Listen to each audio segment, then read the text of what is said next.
ಪ್ರೀತಿಯುಳ್ಳ ದೇವಜನರೇ, ನಿಮ್ಮೆಲ್ಲರಿಗೂ ಯೇಸು ಕ್ರಿಸ್ತನ ಮಧುರವಾದ ನಾಮದಲ್ಲಿ ವಂದನೆಗಳು.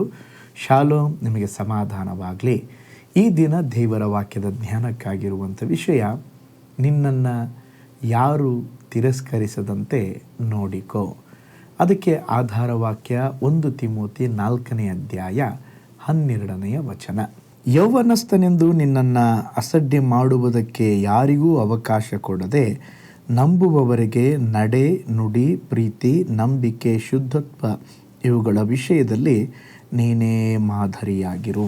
ಈಗ ಓದಿಕೊಂಡಂಥ ವಾಕ್ಯ ಭಾಗದಲ್ಲಿ ನಾವು ನೋಡುತ್ತಿದ್ದೇವೆ, ಅಪೊಸ್ತಲ ಪೌಲನು ತನ್ನ ಆತ್ಮಿಕ ಮಗನಾದ ತಿಮೋಥೆನಿಗೆ ಬರೆದಂಥ ಮಾತುಗಳು ಕೇವಲ ಒಂದು ಸಲಹೆಯಾಗಿ ಅಲ್ಲ, ಒಂದು ಆತ್ಮೀಯ ಕರೆಯಾಗಿ ಹೇಳುತ್ತಿದ್ದಾನೆ. ನಿನ್ನನ್ನು ಯಾರು ತಿರಸ್ಕರಿಸದಂತೆ ನೋಡಿಕೋ. ಪೌಲನು ಹೇಳುವುದೇನೆಂದರೆ, ನಿನ್ನ ಯೌವನ ಕಾಲದಲ್ಲಿ ನಿನಗೆ ಅನುಭವದ ಕೊರತೆ ಇದೆ, ಆದರೆ ಯಾರು ನಿನ್ನನ್ನು ತಿರಸ್ಕರಿಸದಂತೆ ನೀನು ನೋಡಿಕೊಳ್ಳಬೇಕು. ನೋಡ್ರಿ, ದೇವರು ನಮ್ಮನ್ನು ಸೃಷ್ಟಿ ಮಾಡಿದಾಗ ಅವರು ಯಾವ ತಪ್ಪು ಮಾಡಲಿಲ್ಲ. ನೀನು ಹೇಗಿದೆಯೋ ಅಷ್ಟು ನೀನು ಸುಂದರವಾಗಿದ್ದೀಯ. ನಿನ್ನ ರೂಪ, ನಿನ್ನ ಧ್ವನಿ, ನಿನ್ನ ಪ್ರತಿಭೆ, ನಿನ್ನ ಹಿನ್ನೆಲೆ, ಇವುಗಳಲ್ಲಿ ದೇವರ ಒಂದು ಉದ್ದೇಶವಿದೆ. ಕೆಲವು ಸಾರಿ ನಾವು ಏನು ಮಾಡ್ತೀವಿ ಅಂತ ಹೇಳಿದ್ರೆ, ನಾವು ಬೇರೆಯವರೊಟ್ಟಿಗೆ ಕಂಪೇರ್ ಮಾಡ್ಕೊಳ್ತೇವೆ. ಅಯ್ಯೋ, ನಾನು ಅವ್ರ ಥರ ಸುಂದರವಾಗಿಲ್ಲ, ಅವ್ರ ಥರ ನನಗೆ ಬುದ್ಧಿ ಇಲ್ಲ, ಅವ್ರ ಥರ ಟ್ಯಾಲೆಂಟ್ ಇಲ್ಲ, ಅವ್ರ ಥರ ನನಗೆ ಸ್ಪೋರ್ಟ್ಸ್ ಆಡಲಿಕ್ಕಾಗಲ್ಲ, ಅವ್ರ ಥರ ಹಾಡಲಿಕ್ಕಾಗಲ್ಲ. ನೋಡ್ರಿ, ಅವ್ರ ಥರ ನಿಮ್ಮನ್ನು ಉಂಟು ಮಾಡಿದರೆ ಅವ್ರಿಗೂ ನಿಮಗೆ ವ್ಯತ್ಯಾಸ ಇರ್ತಿರಲಿಲ್ಲ. ನೋಡ್ರಿ, ಈ ಫಿಂಗರ್ ಪ್ರಿಂಟ್ ಇದೆ ನೋಡಿ, ಪ್ರತಿಯೊಬ್ಬರ ಕೈಯಲ್ಲಿರುವ ಈ ಫಿಂಗರ್ ಪ್ರಿಂಟು ಒಬ್ಬರದು ಇನ್ನೊಬ್ಬ ಮನುಷ್ಯನಿಗೆ ಮ್ಯಾಚ್ ಆಗೋದೇ ಇಲ್ಲಂತೆ. ಎಷ್ಟೋ ಕೋಟಿ ಕೋಟಿ ಜನರಿದ್ದಾರೆ. ಯಾಕೆ ಹೇಳಿ, ದೇವರು ನಿಮ್ಮನ್ನು ಅದ್ಭುತವಾಗಿ, ವಿಚಿತ್ರವಾಗಿ ದೇವರು ಸೃಷ್ಟಿ ಮಾಡಿದ್ದಾರೆ. ದೇವರ ದೃಷ್ಟಿಯಲ್ಲಿ ನೀನು ಅಮೂಲ್ಯನು. ಆದುದರಿಂದ ನೀನು ಕನ್ನಡಿ ನೋಡುವಾಗ, ನಾನು ಕುಳ್ಳಗಿದ್ದೇನೆ, ನಾನು ಕಪ್ಪಗಿದ್ದೇನೆ, ನಾನು ದಪ್ಪಗಿದ್ದೇನೆ, ನಾನು ಎತ್ತರವಾಗಿದ್ದೇನೆ, ನಿನ್ನನ್ನು ಕುರಿತು ನೀನು ಅಸಡ್ಡೆ ಮಾಡಬೇಡ. ಇವತ್ತು ಅನೇಕ ಜನರು ತಮ್ಮ ಹತ್ರ ಏನಿದೆಯೋ ಅದನ್ನು ಬಿಟ್ಟು ಇಲ್ಲದಿರುವ ಕಾರ್ಯಗಳ ಕುರಿತಾಗಿ ಕೊರಗುತ್ತಿದ್ದಾರೆ.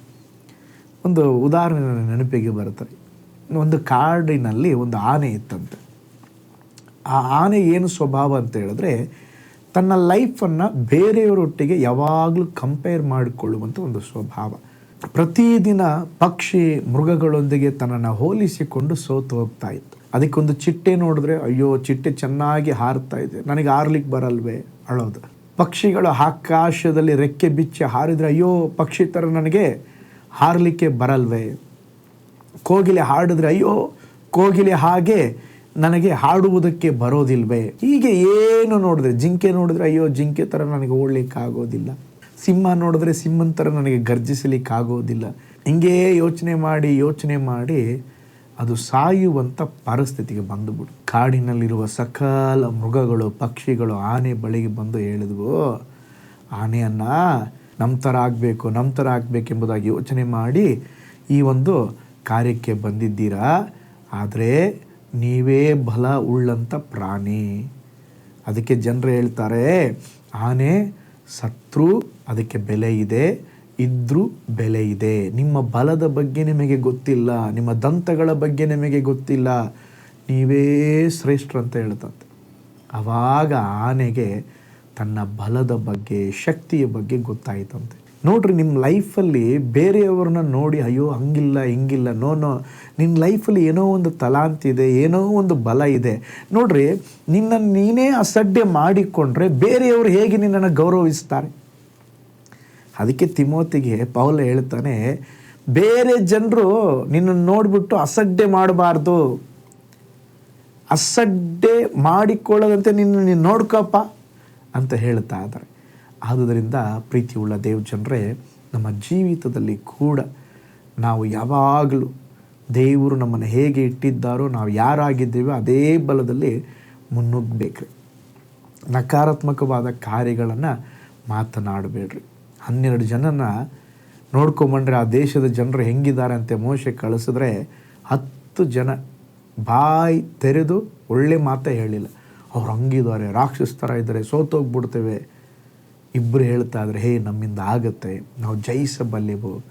ಪ್ರೀತಿ ಉಳ್ಳ ದೇವ ಜನರೇ, ನಮ್ಮ ಜೀವಿತದಲ್ಲಿ ನಂಬಿಕೆಯ ಮಾತುಗಳನ್ನು ನುಡಿಯಬೇಕು. ಯಾವಾಗಲೂ ಒಂದು ಅಸಡ್ಡೆ ಮನೋಭಾವ ಬೇಡ. ಅದು ಕನ್ನಡದಲ್ಲಿ ಇನ್ನೊಂದು ಪದ ಹೇಳ್ತಾರೆ, ಕೀಳಿರಿಮೆ ಎಂಬುದಾಗಿ ಹೇಳ್ತಾರೆ. ತಮ್ಮನ್ನು ಕುರಿತು ತಾವೇ ಒಂಥರ ನೋಡ್ಕೊಳ್ಳೋದು. ಅಯ್ಯೋ ನಾನು ಯಾಕಾದರೆ ಇದ್ದೇನೋ, ಅಯ್ಯೋ ನನ್ನ ಜೀವನ ಯಾಕೋ, ನೋ ನೀನು ಸ್ಪೆಷಲ್ ರೀ. ಆ ಗೋಲಿಯಾತನ ಮುಂದೆ ದಾವೀದ ನಿಂತ್ಕೊಂಡಾಗ ಹೇಯ್ ನಾನೇನು ನಾಯಿನ ಅಂತ ಹೇಳಿ ಗೋಲಿಯಾತ ಹೇಳ್ತಾನೆ. ಅವ್ನು ನೋಡ್ಬಿಟ್ಟು ಅಯ್ಯೋ ರಾಕ್ಷಸ, ನಾನು ಕುಳ್ಳ, ನನಗಾಗಲ್ಲ ಅಂಥೇಳಿ ದಾವೀದ ಹೇಳಿಲ್ಲ. ದಾವೀದ ತನ್ನನ್ನು ಅಸಡ್ಡೆ ಮಾಡಿಕೊಳ್ಳದೆ ಅವನು ದೇವರ ಬಲದಿಂದ ಮುನ್ನುಗ್ಗಿ ಹೋದಾಗ ದೊಡ್ಡ ಗೋಲಿಯಾತನನ್ನೇ ಜಯಿಸಿದ. ನಿಮ್ಮ ಜೀವಿತದಲ್ಲಿ ಕೂಡ ನಿಮ್ಮ ಕುರಿತಾಗಿ ನೀವು ಕೀಳಾಗಿ ನೋಡಿಕೊಳ್ಳಬೇಡ್ರಿ, ನಕಾರಾತ್ಮಕವಾಗಿ ಮಾತನಾಡಬೇಡ್ರಿ. ನೀವು ಸ್ಪೆಷಲ್ ಆಗಿದ್ದೀರಾ, ನಿಮ್ಮ ಜೀವನದಲ್ಲಿ ನೀವು ಸಾಧನೆ ಮಾಡಲಿಕ್ಕಿದ್ದೀರಾ, ನಿಮ್ಮ ಲೈಫಲ್ಲಿ ದೇವರು ಒಳ್ಳೆಯದು ಮಾಡಲಿಕ್ಕಿದ್ದಾರೆ, ಸಂಗತಿಗಳು ಎಲ್ಲವೂ ಬದಲಾಗಲಿಕ್ಕಿದೆ. ದೇವರನ್ನ ನಂಬಿ ಮುನ್ನುಗ್ಗಿ ಹೊಸ್ತತ್ರ. ಯಾರು ನೀವು ಅಸಡ್ಡೆ ಮಾಡಿಕೊಳ್ಳಬೇಡ್ರಿ, ಬೇರೆಯವರು ಅಸಡ್ಡೆಯಾಗಿ ನಿಮ್ಮನ್ನು ನೋಡಬಾರ್ದು. ಆ ವಿಧದಲ್ಲಿ ಜೀವಿಸಲಿಕ್ಕೆ ದೇವರು ನಮಗೆ ಕೃಪೆ ಕೊಡಲಿ. ನಾವು ಪ್ರಾರ್ಥನೆ ಮಾಡಿಕೊಳ್ಳೋಣ. ಪರಲೋಕದಲ್ಲಿ ವಾಸ ಮಾಡುವಂಥ ನಮ್ಮ ತಂದೆಯಾದ ದೇವರೇ, ಅಪ್ಪ, ತಿಮೋತಿಯನಿಗೆ ಅಪೊಸ್ತಲ ಪೌಲನು ಹೇಳಿದ ಹಾಗೆ ನಿನ್ನನ್ನು ಅಸಡ್ಡೆ ಮಾಡುವುದಕ್ಕೆ ಬಿಡಬೇಡ. ನಿನ್ನ ನಡೆ ನುಡಿ ಎಲ್ಲದರಲ್ಲಿ ನೀನೇ ಮಾದರಿಯಾಗಿರು. ಅಪ್ಪ, ನಮ್ಮ ಜೀವಿತದಲ್ಲಿ ಕೂಡ ಅನೇಕ ಸಾರಿ ದೇವರೇ ನಮ್ಮ ಕುರಿತು ನಾವೇ ಒಂದು ಕೀಳರಿಮೆ ಹೊಂದಿದ್ದೇವೆ ಸ್ವಾಮಿ, ನಕಾರಾತ್ಮಕ ಹೊಂದಿದ್ದೇವೆ. ಅವೆಲ್ಲವುಗಳನ್ನು ತೆಗೆದಿರಿ. ನಮ್ಮ ಲೈಫಲ್ಲಿ ನೀವು ಏನು ಇಟ್ಟಿದ್ದೀರೋ, ಏನು ಪ್ಲ್ಯಾನ್ ಇಟ್ಟಿದ್ದೀರೋ, ಏನು ಚಿತ್ತ ಇಟ್ಟಿದ್ದೀರೋ ಅದನ್ನು ಮಾಡಲಿಕ್ಕೆ, ಮುನ್ನುಗ್ಗಲಿಕ್ಕೆ ನಮಗೆ ಸಹಾಯ ಮಾಡಿರಿ. ಈ ವಿಡಿಯೋ ವಾಚ್ ಮಾಡಿದ ಪ್ರತಿಯೊಬ್ಬರನ್ನ ಬ್ಲೆಸ್ ಮಾಡಿರಿ, ಕೃಪೆಯಿಂದ ತುಂಬಿಸ್ರಿ. ಯೇಸುವಿನ ಹೆಸರಿನಲ್ಲಿ ತಂದೆಯೇ, ಆಮೇನ್ ಆಮೇನ್. Price lord. ಹಾಗಾದರೆ ನೀವು ವಿಶೇಷವಾದ ವ್ಯಕ್ತಿಗಳಾಗಿದ್ದೀರಾ, ವಿಶೇಷವಾದ ಬಲ ನಿಮ್ಮೊಂದಿಗಿದೆ. ಆ ಬಲದಿಂದ ಮುನ್ನುಗ್ರಿ. ದೇವರು ನಿಮ್ಮನ್ನು ಪ್ರಯೋಜನ ಪಡಿಸ್ತಾರೆ. ಅನೇಕರಿಗೆ ನೀವು ಬ್ಲೆಸ್ಸಿಂಗ್ ಚಾನಲ್ ಆಗಿ ಮಾರ್ಪಡಲಿಕ್ಕಿದ್ದೀರಾ. ದೇವರು ನಿಮ್ಮನ್ನು, ನಿಮ್ಮ ಕುಟುಂಬವನ್ನು ಬ್ಲೆಸ್ ಮಾಡಲಿ. ನಾಳೆ ಮತ್ತೊಂದು ದೈನಂದಿನ ಜ್ಞಾನದಲ್ಲಿ ನಾನು ನಿಮ್ಮನ್ನು ಸಂಧಿಸ್ತೇನೆ. ನಾನು ನಿಮ್ಮ ಪ್ರೀತಿಯ ಸೇವಕ pastor Paul Joy. God bless you. ಕರ್ತನಲ್ಲಿ ಪ್ರಿಯರೇ, ಈ ಸಂದೇಶ ಮತ್ತು ಪ್ರಾರ್ಥನೆ ನಿಮಗೆ ಆಶೀರ್ವಾದಕರವಾಗಿದ್ದರೆ, ದೇವರು ನಿಮ್ಮನ್ನು ಪ್ರೇರೇಪಿಸಿದರೆ, ನಂಬಿಕೆಯಿಂದ ಸಾಗುವ ಈ ಸೇವೆಗೆ ನಿಮ್ಮ ಅಮೂಲ್ಯವಾದ ಕಾಣಿಕೆಯನ್ನು ಬಿತ್ತಿರಿ. ಪ್ರೀತಿಯ ದೇವಜನರೇ, ವಾಯ್ಸ್ ಆಫ್ ಹೋಪ್ ಮಿನಿಸ್ಟ್ರಿಯ ವತಿಯಿಂದ ಕೋರಮಂಗಲದಲ್ಲಿ ಪ್ರತಿ ಭಾನುವಾರ ಬೆಳಿಗ್ಗೆ 9:30ಕ್ಕೆ ಕನ್ನಡ ಆರಾಧನೆ ನಡೆಯುತ್ತಿದೆ. ಆತ್ಮಭರಿತವಾದ ಆರಾಧನೆ, ಮನಮುಟ್ಟುವ ಸಾಕ್ಷಿ, ಬಲಪಡಿಸುವ ದೇವ ಸಂದೇಶ. ಬನ್ನಿ, ನಮ್ಮೊಂದಿಗೆ ಭಾಗಿಯಾಗಿ ಕರ್ತನನ್ನು ಆರಾಧಿಸಿರಿ. ನೂತನ ತಿಂಗಳ ಆಶೀರ್ವಾದ ಕೂಟ ಪ್ರತಿ ತಿಂಗಳು ಮೊದಲ ದಿನ ಸಂಜೆ 7 ಗಂಟೆಗೆ. ಪ್ರತಿ ತಿಂಗಳು 2ನೇ ಶನಿವಾರ ಬಿಡುಗಡೆ ಉಪವಾಸ ಪ್ರಾರ್ಥನೆ ಕೂಟ ಬೆಳಿಗ್ಗೆ 10:30ಕ್ಕೆ. ನಿಮಗಾಗಿ ಪ್ರಾರ್ಥಿಸಬೇಕೆ? ನಿಮಗೆ ಯಾವುದಾದರೂ ಪ್ರಾರ್ಥನೆ ಮನವಿಗಳು ಇರುವುದಾದರೆ ಕೆಳಗಿನ ನಂಬರಿಗೆ ಕರೆ ಮಾಡಿ ಅಥವಾ ವಾಟ್ಸಪ್ ಮಾಡಿ. ಈ ಆತ್ಮಿಕ ಸಂದೇಶಗಳು ನಿಮಗೆ ಆಶೀರ್ವಾದಕರವಾಗಿದ್ದರೆ ಲೈಕ್ ಮಾಡಿರಿ. ಇಂಥ ಅದ್ಭುತ ಸಂದೇಶ ಪ್ರತಿದಿನ ನೋಡಲು ಬಯಸುವುದಾದರೆ ಸಬ್ಸ್ಕ್ರೈಬ್ ಮಾಡಿ ಹಾಗೂ ಇತರರೊಂದಿಗೆ ಶೇರ್ ಮಾಡಿರಿ. ಕರ್ತನು ನಿಮ್ಮನ್ನು, ನಿಮ್ಮ ಕುಟುಂಬವನ್ನು ಆಶೀರ್ವದಿಸಲಿ.